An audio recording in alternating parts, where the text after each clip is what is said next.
পার্বত্য চট্টগ্রাম বা কোথাও সরকারিভাবে ইন্টারনেট বন্ধ করা হয়নি এবং বন্ধ করার প্রশ্নই আসে না।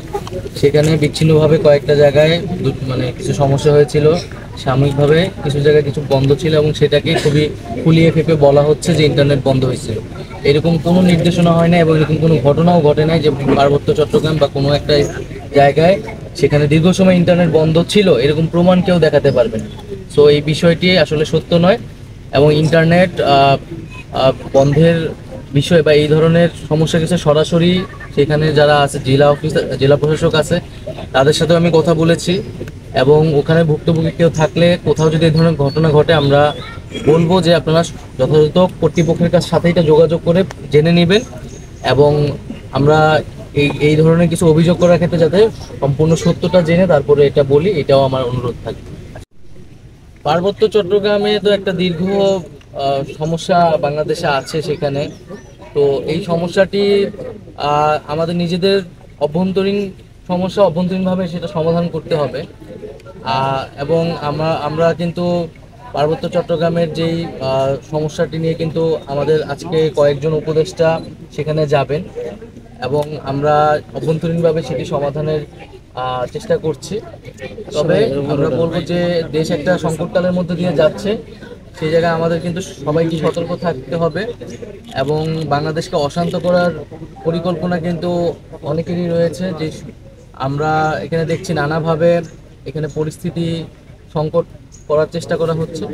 তবে বাংলাদেশের মানুষ সতর্ক আছে এবং সরকারিভাবে সবগুলো বিষয়কে কিন্তু দ্রুত সময়ের মধ্যে অ্যাড্রেস করা হচ্ছে। আশা করি দ্রুত সময়ের মধ্যে সেখানে সমস্যাও নিরসন হবে। ভাবতেছি যে এটার একটা স্থায়ী সমাধান প্রয়োজন, কারণ এটা যেহেতু প্রতি বছরই বন্যা হওয়ার সম্ভাবনা থাকে, সে কারণে কিভাবে আমরা এই ক্ষতির পরিমাণ কমিয়ে আনতে পারি সেই জন্য আমাদের বাঁধগুলোকে স্থায়ীভাবে কিভাবে সংস্কার করা যায় সেই বিষয়ে আলোচনা চলছে এবং সংশ্লিষ্ট উপদেষ্টা যিনি আছেন তিনিও আসবেন এবং এই বিষয়ে বিজ্ঞদের সাথে কথা বলে সিদ্ধান্ত নেবেন। আর এখন মূলত আমরা যে পুনর্বাসন কার্যক্রমটা সেইটা কীভাবে দ্রুত গতিতে সম্পন্ন করা যায়।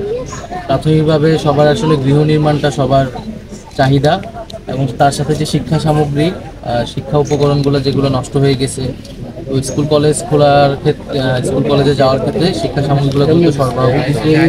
তো এই দুইটা বিষয়কে আমরা গুরুত্ব দিচ্ছি এবং এখানে বাজেট এস্টিমেশনটা হচ্ছে সেটা সরকারের কাছে পাঠালে, দুর্যোগ ত্রাণ মন্ত্রণালয়ে পাঠালে সেই অনুযায়ী দ্রুত ব্যবস্থা নেওয়া হবে।